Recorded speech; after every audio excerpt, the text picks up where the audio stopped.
అయితే ఆ 3 దినములున్నర అయిన పిమ్మట దేవుని యొద్ద నుండి జీవాత్మ వచ్చి వారిలో ప్రవేశించిన గనుక వారు పాదములు ఊని నిలిచిరి. వారిని చూచిన వారికి మిగుల భయము కలిగెను. ప్రార్థన చేసుకుందాం. ప్రేమ కలిగిన తండ్రి, మహిమ కలిగిన మా యేసు ప్రభువా, మీకు వందనాలు. మరొక పర్యాయం మీ దగ్గరకు వస్తూ ఉన్నా. మీ పాదముల చెంత నేర్చుకోవడానికి మీరు ఇచ్చిన కృపను బట్టి మీకు వందనాలు ప్రభువా. మీరే మాతో మాట్లాడుతూ ఉన్నందుకు మిమ్మల్ని స్తుతిస్తూ ఉన్నా.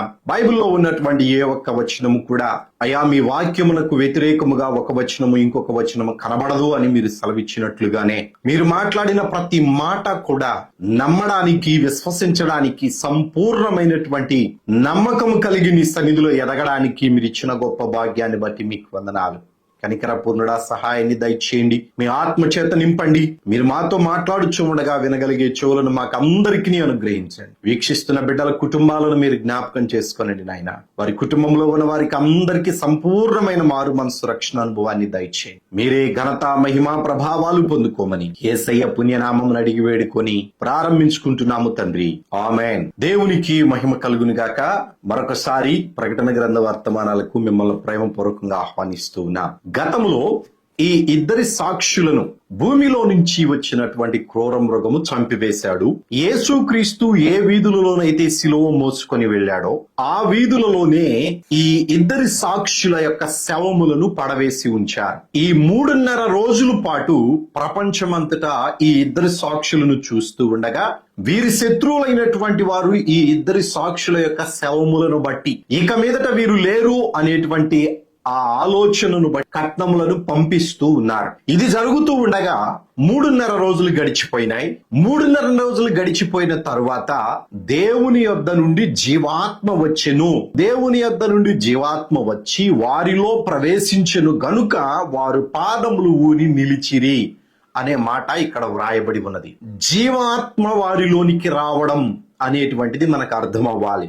ఈ జీవాత్మ రావడమే ఈ ప్రకటన గ్రంథమునకు కీ పాయింట్ అయ్యున్నది, మూల ఆధారం అయ్యున్నది. ఈ వచనాలను మనం అర్థం చేసుకోకపోతే ప్రకటన గ్రంథము 11వ అధ్యాయము 11వ వచనము 12వ వచనములోను 20వ అధ్యాయము 4వ వచనమును ఈ వచనాలు మనకు సంపూర్ణంగా అర్థం కాకపోతే బైబిల్లో ఉన్నటువంటి ఈ ప్రకటన గ్రంథము 90% అర్థం కాదు. ఇక్కడ ఈ జీవాత్మ అనే మాట రాసినప్పుడు సర్వసాధారణంగా మనం ఆలోచించేటువంటి ఆలోచన యెహెజ్కేలు గారికి వచ్చినటువంటి దర్శనం దగ్గరకు వెళతాం. అక్కడ యెహెజ్కేలు గారికి దేవుడు చెప్పినటువంటి మాటలలో ఆయన ప్రవచించినటువంటి ఆ ప్రవచనాలను బట్టి లోయలో ఉన్నటువంటి ఎముకల మధ్యకు దేవుడు యెహెజ్కేలు గారిని తీసుకుని వెళ్ళాడు. అటు ఇటు తిరుగుతూ ఉన్నటువంటి యెహెజ్కేలు గారికి ఎముకలు కాళ్లకు తగిలినాయి. ఇవి కేవలం ఎండిపోయిన ఎముకలు అని నిర్ధారించుకున్నాడు యెహెజ్కేలు గారు. అయితే దేవుని మహాకృపను బట్టి మరలా స్వరమును యెహెజ్కేలు గారు వినినప్పుడు అక్కడ ఒక మాట వ్రాయబడి ఉన్నది. నరపుత్రుడా, ఎండిపోయిన ఈ ఎముకలు బ్రతకగలవా అని నన్ను అడగగా యెహెజ్కేలు గారు అంటున్నారు, అయ్యా ప్రభువా, అది నీకే తెలియను అని నేనంటిని అని వ్రాశాడు. వీరిద్దరి మధ్య, దేవుని మధ్యను ఆయన భక్తుడైనటువంటి యెహెజ్కేలు గారి మధ్యను జరుగుతున్న సంభాషణలో ఎముకలతో నిండి ఉన్నటువంటి ఆ లోయలో ఉండి ఆ ఎముకలను గురించి ప్రవచించమని చెప్పాడు. ఎముకలను గురించి ప్రవచించినప్పుడు గడగడగడమనేటువంటి ఒక సౌండ్ వచ్చినట్లుగా ఆయన గమనించాడు. అవి ఏమిటి? ఎండిపోయినటువంటి ఎముకలు మరలా తిరిగి ఒకదానికి ఒకటి అతుక్కుని చనిపోయినటువంటి ఆ మనుషులు మరలా తిరిగి లేచి నిలబడినట్లుగానో, వారి మీదకి నరములు, కండరాలు, చర్మము, మాంసం అంతా కూడా వచ్చి అతుక్కున్నట్లుగానో ఆయన దర్శనములోనే చూశాడు. ఈ దర్శనములో చూసినటువంటి దానిని మరలా తిరిగి ఆయన గమనించినటువంటిది ఏమిటయ్యానంటే అవి కేవలం నిలబడ్డాయి, కానీ వాటిలో జీవము లేదు. అప్పుడు దేవుడు మరలా అంటున్నాడు, నరపుత్రుడా, జీవాత్మ వచ్చునట్లు ప్రవచించుము అని చెప్పాడు. 9వ వచనం చదువుతున్నాను. అప్పుడు ఆయన, నరపుత్రుడా, జీవాత్మ వచ్చునట్లు ప్రవచించి ఇట్లనుము, ప్రభువగు యెహోవా సెలవిచ్చినదేమనగా, జీవాత్మ నలుదిక్కుల నుండి వచ్చే హతులైన వీరు బ్రతుకున్నట్లు వారి మీద ఊపిరి విడువబో అని చెప్పాడు. ఈ ప్రవచనము ఆయన ప్రకటించిన వెంటనే నలుదిక్కుల నుండి జీవాత్మ వచ్చి ఆ లోయలో ఉన్నటువంటి మనుషుల యొక్క దేహాలకు జీవము వచ్చినట్లుగా చూసిన వెంటనే వారందరూ కూడా ఒక మహాసైన్యము వలె నిలబడినట్లుగా హెస్కేలు దర్శనములో చూశాడు. మరలా తర్వాత దేవుడు అంటూ ఉన్నాడు, ఈ 11వ వచనంలో వ్రాయబడిన మాట నేను మీకు చెప్పాలని ఆశపడుతూ ఉన్నాను. అప్పుడు ఆయన నాతో ఇట్లనెను, నరపుత్రుడా, ఈ ఎముకలు ఇశ్రాయేలీయులందరినీ సూచించుచూ ఉన్నవి. ఇశ్రాయేలీలు అనుకుంటున్నారు మన పితరులైనటువంటి వారు ఎప్పుడో చెదరిపోయి ఈ ప్రాంతాలకు వేరు ప్రాంతాలకు వెళ్ళిపోయారు. మన అబ్రహాం అయినటువంటి మన తండ్రి అయినటువంటి అబ్రహాముకు దేవుడు ఇచ్చినటువంటి వాగ్దాన సంబంధమైనటువంటి దేశాన్ని మనము నిలబెట్టుకోలేకపోయాము. దేవుడు మన మీద కోపగించి మన పాపములను బట్టి మనలను కొలత వేసి ఒక దేశములో నిలవడానికి వీలు లేకుండా అనేక దేశాలలో బానిసలుగాను, చచ్చినటువంటి వారముగాను, సమాధిలో పెట్టబడినటువంటి వారముగాను మనం బ్రతుకుతున్నాము అని అనుకుంటున్నారు. కానీ వారిని వాగ్దాన సంబంధమైనటువంటి నా పిల్లలు కనుక తిరిగి మరల వారిని ఒక దేశంలోనికి సమకూరుస్తాను అని దేవుడు ఒక దర్శన రూపంలో హెస్కేలు గారికి చూపించారు. ఈ యొక్క దర్శనం అంతటిలో కూడా జీవాత్మ నలుదిక్కుల నుంచి వచ్చినటువంటి మాట గురించి నేను మీతో మాట్లాడుతూ ఉన్నాను. ఇద్దరు సాక్షుల జీవితంలోనేమో వారు చనిపోయినప్పుడు దేవుని దగ్గర నుంచి జీవాత్మ వారిలోనికి వచ్చింది. ఇక్కడ హెస్కేలు గారు చూసినటువంటి ప్రవచనంలో నలుదిక్కుల నుంచి జీవాత్మ వారిలోనికి వచ్చి వారు మహాసైన్యముగా లేచి నిలబడినట్లుగా మనం చూస్తూ ఉన్నాం. వారే ఇశ్రాయేలీలు. క్రీస్తు శకము 1948వ సంవత్సరంలో వాళ్ళు సమకూర్చబడ్డారు. క్రీస్తు పూర్వం 722 అనుకుంటాను, షల్మనేషేరు అనేటువంటి రాజు చేతిలో ఇశ్రాయేలీలందరూ చెదరిపోయారు. మరలా తిరిగి వాళ్ళు దేశముగా సమకూర్చబడలేదు. 1948వ సంవత్సరం వరకు క్రీస్తు శకము. నెబుకద్నెజరు అనేటువంటి ఆయన కొందరు యూదులను తీసుకుని వెళ్ళిపోయాడు. ఆ తర్వాత మరలా ఒక గుంపు, రెండో గుంపు, మూడో గుంపుగా వాళ్ళు తిరిగి వచ్చారు. తిరిగి వచ్చినటువంటి వారిలో శేషము కొంత మిగిలించబడింది. ఆ శేషము యేసుక్రీస్తు భూమి మీద శరీరధారిగా వచ్చి చనిపోయి పునరుద్ధానుడై తిరిగి లేచి వెళ్ళిపోయిన తరువాత 30వ సంవత్సరం వరకు, అనగా క్రీస్తు శకము 70 సంవత్సరాల వరకు కూడా యూదులు ఈ భూమి మీద ఒక దేశంలోనే ఉన్నారు. క్రీస్తు శకం 70 సంవత్సరంలో మీ అందరికీ తెలిసిన చరిత్రే, టైటస్ అనేటువంటి రోమా ఎంపరర్ వచ్చేసి వారిని పూర్తిగా కూరగాయలు అమ్మేసినట్లుగా వేరు దేశాలకు అమ్మివేశాడు. అక్కడి నుండి 1948వ సంవత్సరం వరకు వాళ్ళు ఏ దేశాలలోనైతే నివసిస్తున్నారో ఆ దేశాలలో ఉన్నటువంటి వారు సమాధిలో పెట్టబడినటువంటి శవముల వలె బ్రతికారు. దేవుని మహాకృపను బట్టి 2వ ప్రపంచ యుద్ధం ఇశ్రాయేలీల్లో ఒక యవనస్తుని ద్వారా బ్రిటిష్ వారికి జయము సమకూర్చబడినందు వలన వారికి మరలా తిరిగి దేవుడు ఆ రూపకముగా ఈ ఇశ్రాయేలీల దేశాన్ని మరలా సమకూర్చాడు. అయితే ఈ నలుదిక్కుల నుంచి వచ్చినటువంటి జీవాత్మ వలన నిలవబడినటువంటి సైన్యము ఇశ్రాయేలీయులు. ఈ ఇశ్రాయేలీలకు జీవాత్మ నలుదిక్కుల నుండి వచ్చింది. కానీ ఈ ఇద్దరి సాక్షులకు, అదే ఇశ్రాయేలీల దేశంలో సాతానుకు ఇచ్చినటువంటి 7 సంవత్సరాల కాలములో పరలోకములో ప్రభువైన యేసుక్రీస్తు 7 ముద్రలు విప్పదీస్తూ ఉండగా భూమి మీద 7 ముద్రల ప్రభావము జరుగుతూ ఉన్నటువంటి కాలములో, శ్రమల కాలములో, ఇశ్రాయేలీయులు దేవాలయము 3వ మందిరము కట్టినటువంటి కాలంలో ఈ ఇద్దరు సాక్షులు 2వ 3.5 సంవత్సరంలో ఉన్నారు. ఈ 2వ 3.5 సంవత్సరంలో వాళ్ళు ప్రవచించవలసినటువంటివి ప్రవచించారు. భూమిలో నుంచి వచ్చిన క్రూర మృగము హర్మెగిద్దోన్ అనేటువంటి యుద్ధములో ఈ ఇద్దరును చంపివేసి అక్కడ ఉన్నటువంటి దేవాలయాన్ని కూడా పూర్తిగా వాళ్ళు ఆక్రమించుకోవాలనే ఉద్దేశంతో వీళ్ళని చంపి వీధుల్లో పడవేశారు. 3.5 రోజులైన పిమ్మట దేవుని దగ్గర నుంచి జీవాత్మ వీరిలోనికి వచ్చింది. నలుదిక్కులలో నుంచి ఏదో ఒక దిక్కు నుంచి రాలేదు. అక్కడ ఇశ్రాయేలీల దేశంలో ఏదో ఒక ప్రాంతంలో నుంచి రాలేదు. పరదేశులో నుంచి రాలేదు. బలిపీఠము క్రింద నుంచి రాలేదు. దేవుని దగ్గర నుంచి వీరిలోనికి జీవాత్మ వచ్చింది. వీరిలో నివసించినటువంటి జీవాత్మనే దేవుడు మరలా తిరిగి ఆత్మనే, అదే జీవాత్మనే వీరిలోనికి పంపించాడు. నేను మీకు అర్థము చేసుకోండి అని బ్రతిమలాడుతున్నటువంటి ఆ మాట ఏమిటయ్యానంటే, దేవుని దగ్గర నుంచి జీవాత్మ రావడం అనేటువంటిది అర్థం కావాలి మనకి.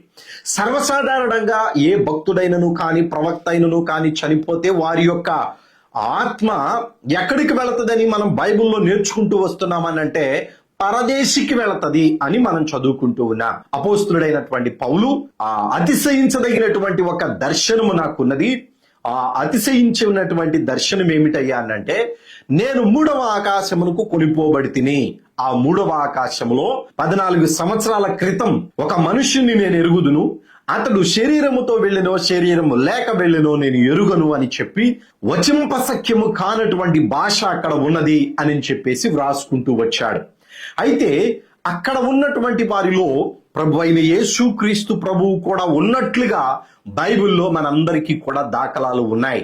ఆ యేసుక్రీస్తు తండ్రి కుడిపార్శ్వమును నుండి విజ్ఞాపన చేస్తూ ఉన్నాడు అని, ఆ విజ్ఞాపన చేస్తూ ఉన్నటువంటి స్థలము పరదేశు అని, ఆ పరదేశు తండ్రి కుడిపార్శ్వమున ఉన్నది అనేటువంటిది ప్రకటన గ్రంథము 5వ అధ్యాయంలో స్పష్టంగా మనం ధ్యానం చేశాం. ఆ దేవుని కుడిపార్శ్వముగా ఉన్నటువంటి ప్రాంతమును విడిచిపెట్టి అన్ని ప్రాంతాలలో ఈ యోహాను గారు వెతికినప్పుడు ఆ 7 ముద్రలను విప్పదీయగలిగేటువంటి వాళ్ళు ఎవరు లేరు. పరలోకములో కానీ, భూమి మీద కానీ, భూమి క్రింద కానీ ఎక్కడా కూడా ముద్రలు విప్పదీయగలిగినటువంటి వారు లేరు అని అపోస్తుడైనటువంటి యోహాను గారు మనకు తెలియచేశారు. అనగా తండ్రి కుడిపార్శ్వమైనటువంటి పరదేశును అక్కడ ప్రస్తావించలేదు కాబట్టి చనిపోయినటువంటి భక్తులందరూ కానీ, హతసాక్షులైనటువంటి వారు కానీ అక్కడ నివసిస్తూ ఉన్నారు. ఎప్పటి వరకు అనంటే, యేసుక్రీస్తు పరలోకమునకు వెళ్ళి, పరదేశి నుంచి పరలోకమునకు వెళ్ళి మొదటి ముద్రను విప్పదీసేటంత వరకు కూడా చనిపోయిన ప్రతి హతసాక్షి కూడా పరదేశిలోనికే వెళుతూ ఉన్నాడు. ప్రభు అయిన యేసుక్రీస్తు పరలోకములో మొదటి ముద్రను విప్పదీసిన తరువాత హతసాక్షులైనటువంటి వారు పరదేశిలోనికి వెళ్ళలేదు, బలిపీఠము క్రిందకు వెళ్ళారు. ఇప్పుడు బలిపీఠము క్రింద ఉన్నటువంటి ఆత్మలను పరిశుద్ధాత్మ దేవుడు తీసుకొని వచ్చి 6వ ముద్ర విప్పదీసిన తరువాత పరలోకమునకు దేవుని సింహాసనము ఎదుటకు తీసుకొని వెళ్ళాడు. అది 7వ అధ్యాయంలో మనం చదివాం. కేవలం ఆత్మలే, హతసాక్షులైనటువంటి వారి దేహాలు భూమి మీదనే ఉన్నాయి, వారి ఆత్మలను మాత్రమే పరిశుద్ధాత్మ దేవుడు పరలోకానికి తీసుకుని వెళ్ళిపోయాడు. ఇది బైబిల్లో స్పష్టంగా మనం చదువుకుంటూ ఉన్నాం. అయితే అక్కడ నుంచి అనగా 7వ ముద్రను ప్రభు అయిన యేసుక్రీస్తు విప్పదీసినది మొదలుకొని 2వ 3.5 సంవత్సరంలో పరిశుద్ధాత్మ దేవుడు భూమి మీద లేడు. హతసాక్షులైనటువంటి వారు ఇంకా చంపబడుతూనే ఉన్నారు. నా మాటలు శ్రద్ధ కలిగి ఆలోచించండి. హతసాక్షులైనటువంటి వాళ్ళు చంపబడుతూనే ఉన్నారు. 2వ 3.5 సంవత్సరంలో పరిశుద్ధులైనటువంటి వారు ధైర్యం కలిగి దేవుని వాక్యాన్ని ప్రకటించినప్పుడు ఈ క్రూర మృగమైనటువంటి వాడు వారితోనే యుద్ధం చేస్తూ ఉన్నాడు. మధ్యాకాశములో నుంచి క్రిందకు నెట్టివేయబడినటువంటి వాడు, పరలోకములో యుద్ధము జరిగిన తరువాత క్రిందకు నెట్టివేయబడినటువంటి ఘటసర్పమైన వాడు కూడా శేషించినటువంటి పరిశుద్ధుల సమూహముతో యుద్ధము చేస్తూ ఉన్నాడు. అనగా స్త్రీతో యుద్ధము చేస్తూ ఉన్నాడు. ఆ తర్వాత క్రూర మృగమైనటువంటి వాడు వచ్చి ఈ యొక్క పరిశుద్ధులతో బహు భయంకరంగా యుద్ధము చేస్తూ ఉన్నాడు అనే మాటలు 13వ అధ్యాయంలోను 12వ అధ్యాయంలోను మనం చదువుకుంటూ వస్తూ ఉన్నాం. అయితే 2వ 3.5 సంవత్సరంలో చనిపోయినటువంటి ఆత్మలు ఎక్కడికి వెళ్ళారు? పరిశుద్ధులుగా ఉండి చనిపోయినటువంటి వారు కానీ, పరిశుద్ధత లేక చనిపోయినటువంటి వాళ్ళు పాతాళానికి వెళ్ళిపోతారు. అది మనందరికీ తెలిసిన సత్యమే. మరి పరిశుద్ధులుగా ఉన్నటువంటి వారు ఎక్కడికి వెళుతూ ఉన్నారు ఈ 2వ 3.5 సంవత్సరంలో అంటే, భూమి మీద 2వ 3.5 సంవత్సరంలో చనిపోయినటువంటి వాళ్ళు సర్వసాధారణంగా చనిపోని, క్షామముతో చనిపోని, ఖడ్గము వలన చనిపోని, హతసాక్షులుగా మారినటువంటి వారైనను సరే డైరెక్ట్ గా దేవుని సింహాసనం దగ్గరికి వెళ్ళిపోతూ ఉన్నారు. రండి, ఆ మాట నేను మీకు చూపిస్తాను. ఇది మీకు అర్థం అవ్వాలి అనేటువంటిది నేను చాలా ఆశపడుతున్నాను. అర్థం చేసుకుంటారు అని, అర్థం అవ్వాలి అనేటువంటిది నా ప్రార్థన. 15వ అధ్యాయము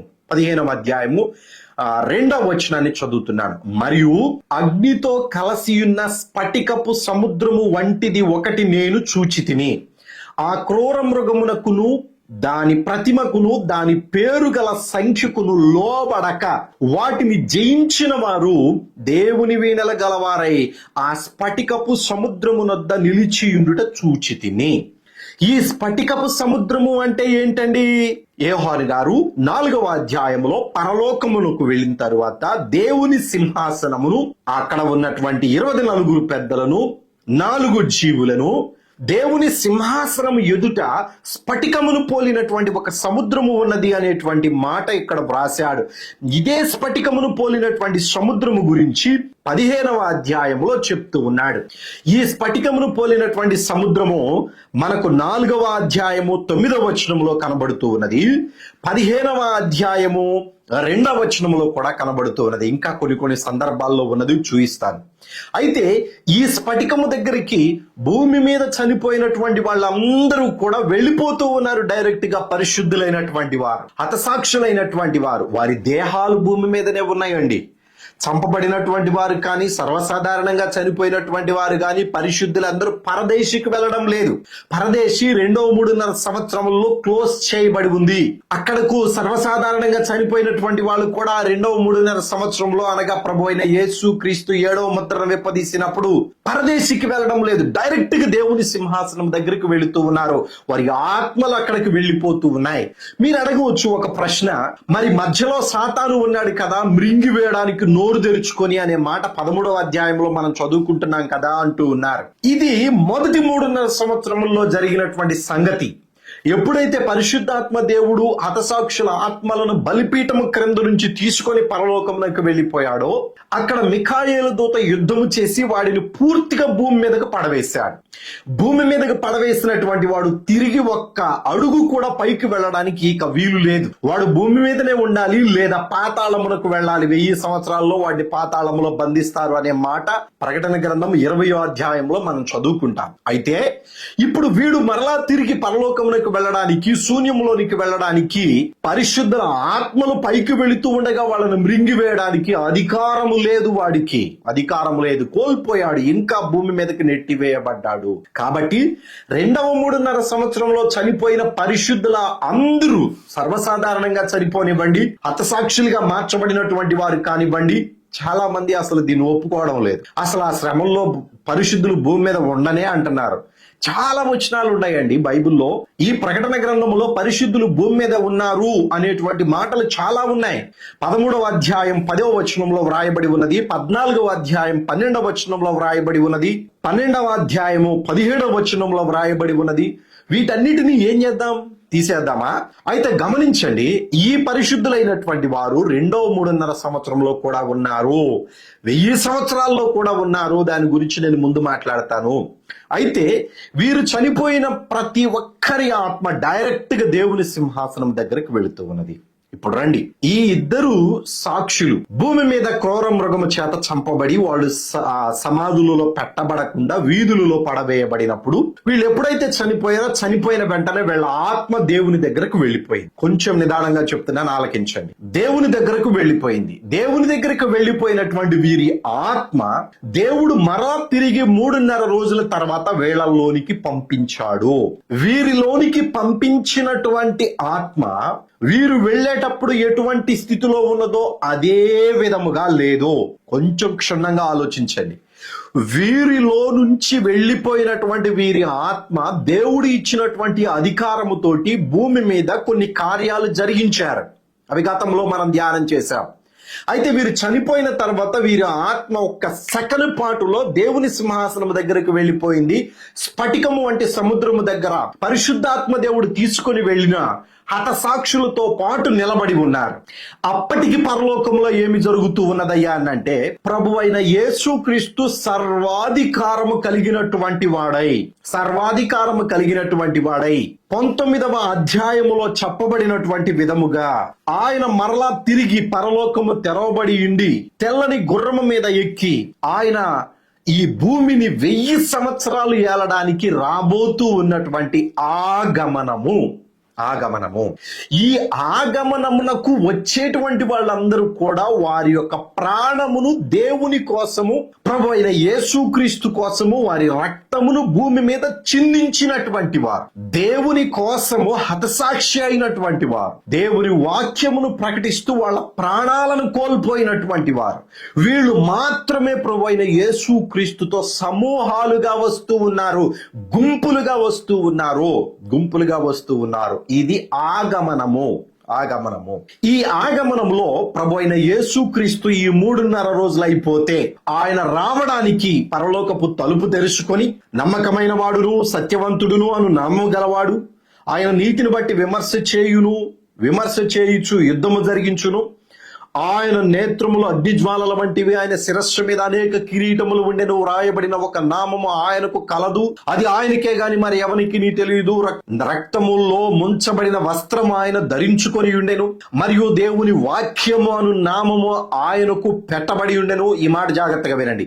పరలోకమందున్న సేనలు శుభ్రమైన తెల్లని నారబట్టలు ధరించుకొని తెల్లని గుర్రములు ఎక్కి ఆయనను వెంబడించిరి. ఎవరు ఈ సైన్యము అనంటే హతసాక్షుల ఆత్మలు. వీరు గుర్రములను ఎక్కి అనంటే మనకి కనపడేటువంటి అక్షర సంబంధమైన గుర్రాలు కాదు, కాలము 1000 సంవత్సరాల కాలానికి అధికారము వీరికి ఇచ్చాడు దేవుడు. వీరందరి మీద సర్వాధికారి ప్రభు అయిన యేసుక్రీస్తుకి ఒక సైన్యముగా ఈ హతసాక్షులు ఉన్నారు. 1,44,000 మంది ఉన్న గుంపులో ప్రభు అయిన యేసుక్రీస్తు ఉంటాడు.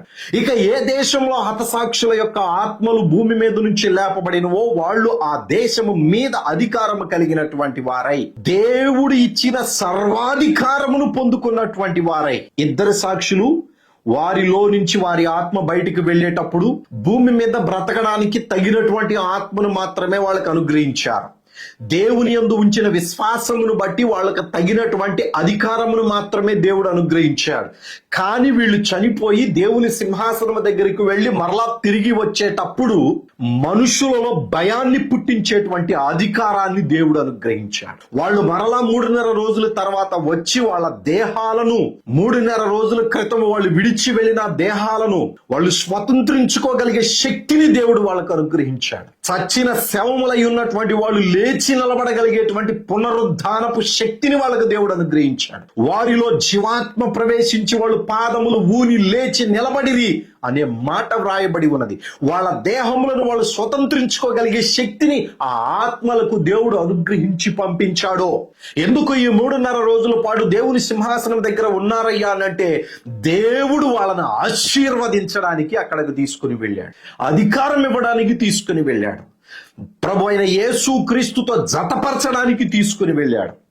దేవుని బిడ్డలైనటువంటి వారు దేవుని సేవకులుగా సైనికులుగా ఏ రీతిగా ఉండాలో సర్వమును బోధించడానికి తీసుకుని వెళ్ళాడు. పరిశుద్ధాత్మ దేవుడు పరలోకమునకు వెళుతూ ఉండగా పరదేశంలో ఉన్నటువంటి ఆత్మలను ఆయన ఆధ్వర్యములో భూమి మీద దేవుని బలిపీఠము క్రింద ఉన్నటువంటి ఆత్మలను తీసుకొని పరలోకమునకు వెళ్ళిన తర్వాత వాళ్ళు నేర్చుకున్నటువంటిది కూడా ఇదే పాఠ, వాళ్ళకు అనుగ్రహించబడినటువంటిది కూడా ఇదే అధికారము, వాళ్ళు దేవుని దగ్గర విన్నటువంటి మాటలు కూడా ఇవే. ఏ లూసిఫర్ గాడైతే అధికారమును పోగొట్టుకున్నాడో అంతకంటే ఉన్నతమైన అధికారాన్ని దేవుడు వీరికి అనుగ్రహించి మరలా భూమి మీదకి పంపించడానికి వాళ్ళను సిద్ధపరచి ఉంచాడు. ఎప్పుడు పంపిస్తాడు అనంటే మీకు ఒక్క మాట నేను చదవాలని ఆశపడుతున్నాను. కొరింథీయులకు రాసినటువంటి పత్రిక 15వ అధ్యాయము, మొదటి పత్రిక 15వ అధ్యాయము 23వ వచనాన్ని చదువుతున్నాను. ప్రతి వాడును తన వరసలలోనే బ్రతికింపబడును.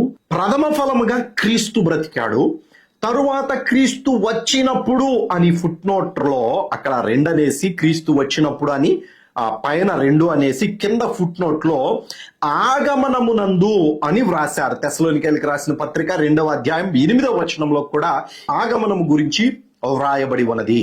అయితే యేసుక్రీస్తు వచ్చునప్పుడు అనేటువంటి మాట వ్రాసి ఆగమనము అని రాశారు, రాకడ అని రాయలేదు. ఆగమనము వేరు, రాకడ వేరు.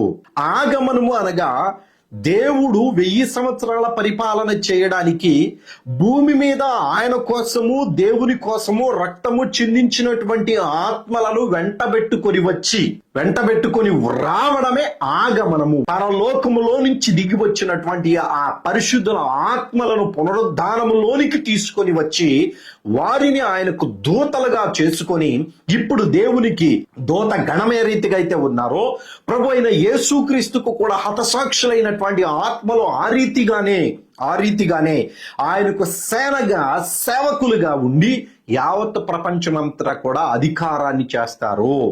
ఇప్పుడు ప్రస్తుతానికి లూసిఫర్ గాడికి దురాత్మలు ఏ రీతిగా అయితే పాపమును నాశనమును కలిగించడానికి సహాయము చేస్తూ ఉన్నారో ఆ రీతిగానే నీతి న్యాయమును పరిపాలనలోనికి తీసుకుని రావడానికి, నీతినే జరిగించడానికి, న్యాయమునే ప్రజల మీద జరిగించడానికి ప్రభువైన యేసుక్రీస్తుకి హతసాక్షుల ఆత్మలు ఆ రీతిగా ఉండబోతూ ఉన్నారు.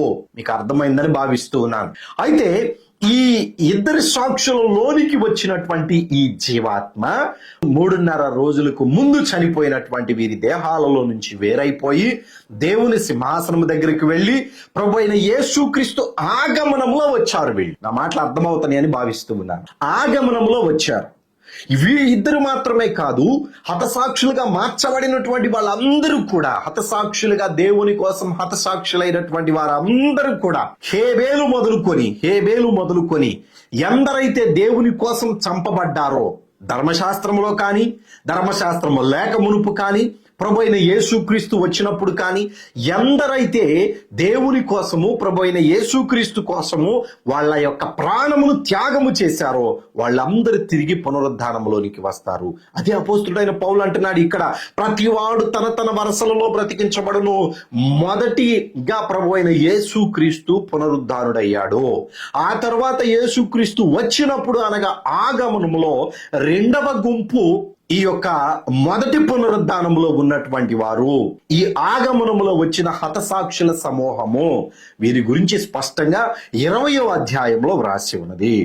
20వ అధ్యాయంలో వ్రాయబడి ఉన్నది. చదువుతున్నాను. 4వ వచనము 20వ అధ్యాయము. అంతట సింహాసనములను చూచి తిని వాటి మీద ఆసీనులై ఉండు వారికి విమర్శ చేయుటకు అధికారమును అనుగ్రహించును. ఈ అధికారమును ఇచ్చింది ఎక్కడ? దేవదేవుడే ఆ స్ఫటికము వంటి సముద్రము దగ్గరకు వచ్చినటువంటి హతసాక్షుల ఆత్మలన్నిటికీ కూడా అధికారమును అనుగ్రహించాడు, విమర్శ చేసేటువంటి అధికారమును. ఇక్కడ సింహాసనముల మీద కూర్చున్నటువంటి వారికి మాత్రమే కాదు, అందరికీ అనుగ్రహించాడు. దేవునికి బలమైన సైన్యముగా ఉండడానికి, నీతి న్యాయములను జరిగించడానికి సర్వాధికారమును వీళ్లకు కూడా దేవుడు అనుగ్రహించాడు. చూడండి, ఈ అధికారమును పొందుకున్నటువంటి వీరు మరియు వాళ్ళకు మాత్రమే కాదు, మరియు క్రూర మృగముకైనను దాని ప్రతిమకైనను నమస్కారము చేయక తమ నొసల యందు గాని చేతుల యందు గాని దాని ముద్రను వేయించుకొనని వారికి యేసు విషయమై తామిచ్చిన సాక్ష్యము నిమిత్తము, దేవుని వాక్యము నిమిత్తము, దేవుని వాక్యము ధర్మశాస్త్ర ప్రకారముగాను, యేసుక్రీస్తు సాక్ష్యము నిమిత్తము, యేసు విషయమై తామిచ్చిన సాక్ష్యము నిమిత్తము శిరచ్ఛేదనము చేయబడినటువంటి వారి ఆత్మలను చూచి తిని, వారు బ్రతికిన వారి శిరచ్ఛేదనం చేయబడినటువంటి వారే, వారి రక్తమును చిందించినటువంటి వారే, దేవుని కోసం చనిపోయినటువంటి వారే.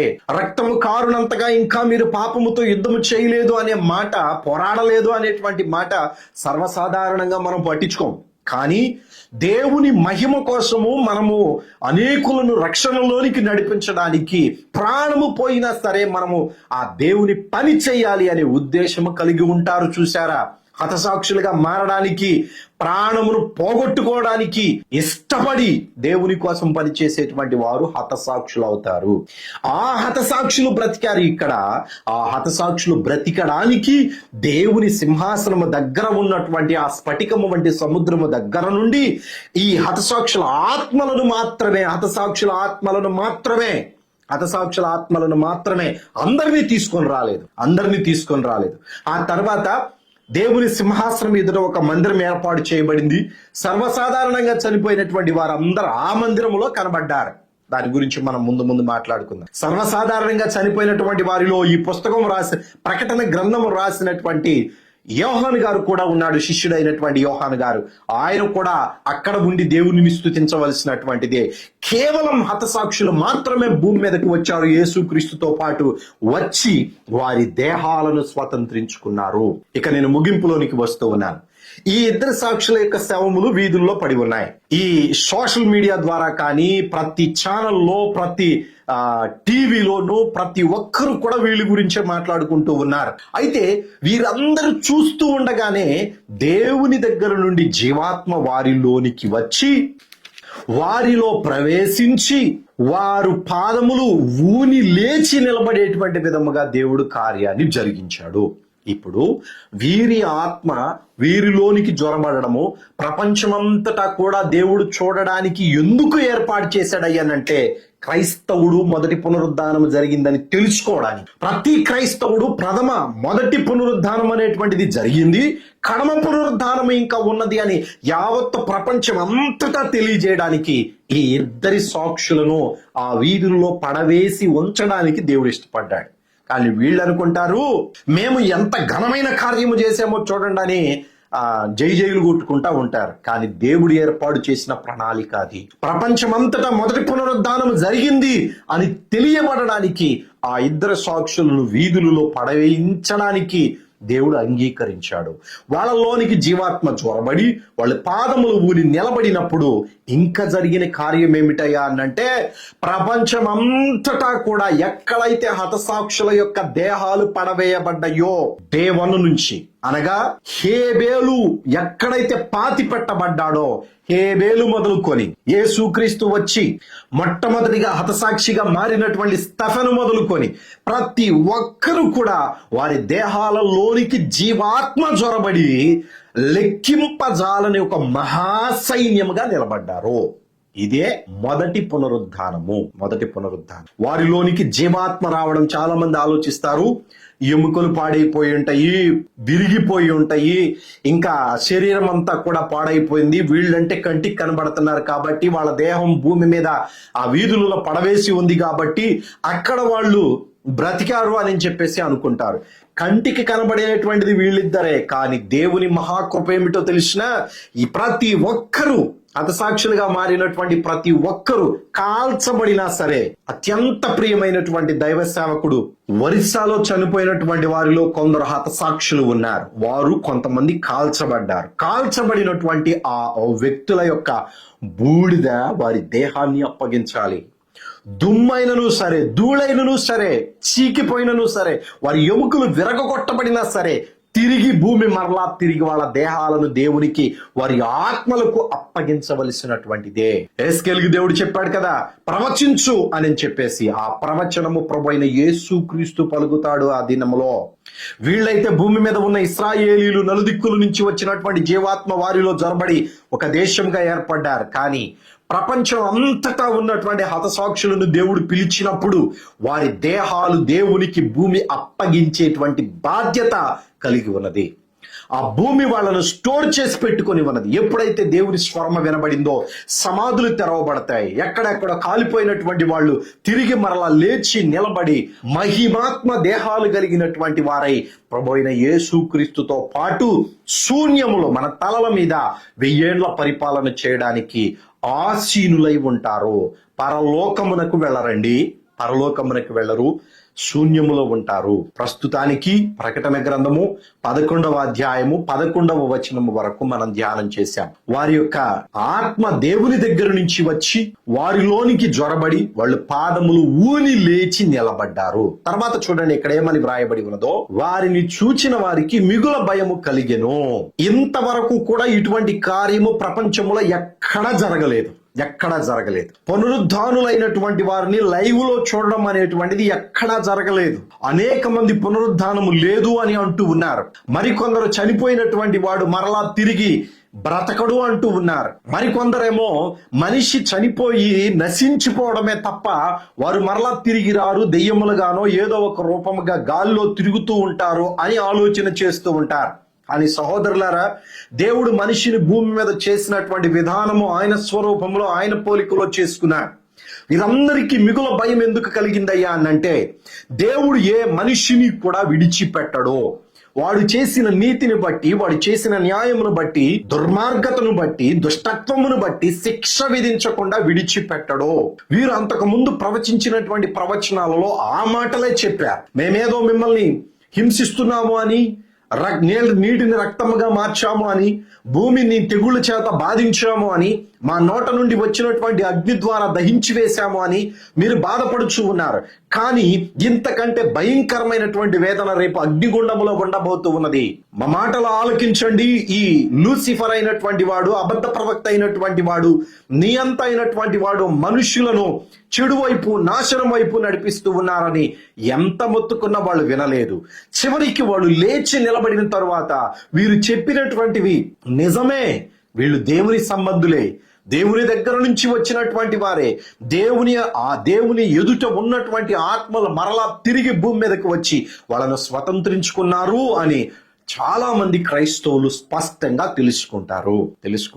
అక్కడ చూస్తూ ఉన్నటువంటి వారు, ప్రపంచమంతటా కూడా మీడియాలో వీక్షిస్తున్నటువంటి వారు ఈ కార్యమును చూసి గుండెలు అవిసిపోయి నీతి న్యాయములు అనుసరించి నడవవలసిందే అని నిర్ణయానికి వచ్చేటువంటి విధముగా వారి మనసులను మార్చుకుంటారు కొందరేమో ఇది ఏదో వాళ్ళ ప్రాణము పోలేదు, మాయాతంత్రాలు అని చెప్పేసి కొందరు ఆలోచించుకునేటువంటి ఆలోచన కూడా ఉన్నది. ఇది హర్మెగిద్దోన్ అనేటువంటి యుద్ధము జరిగే చివరి దినము. వీరు పాదములు ఊని లేచి నిలబడిన తరువాత ఒక గంభీరమైనటువంటి కార్యం ఇశ్రాయేలీల దేశంలో జరిగింది. అప్పటి వరకు ఇశ్రాయేలీలు శత్రువులు, నియంత అబద్ధ ప్రవక్త అయినటువంటి వారు ఇక యుద్ధము మాదే, జయము మాదే అని విర్రవీగుతూ ఉన్నారు కదా.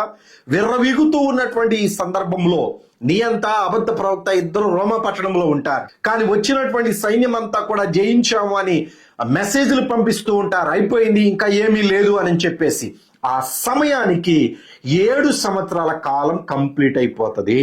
వీళ్ళు లేచి నిలబడేటువంటి సమయానికి 7 ముద్రల కాలం కంప్లీట్ అయిపోతుంది. కానీ ఇశ్రాయేలీల దేశంలో మాత్రం కాదు. ఇశ్రాయేలీల దేశంలో ఈ 7 సంవత్సరాలకు సంబంధించినటువంటి నమూనా ఇంకా 6-7 నెలలు ఉంటది. ఆ ఒక్క దేశంలో ఆ ప్రభావము, యుద్ధ ప్రభావము ఇంకా 6-7 నెలల పాటు ఉంటది. దాని గురించి మనం ముందు మాట్లాడుకుందాం. అయితే ఆ రోజుతోటి 7 ముద్రల ప్రభావం అయిపోతుంది.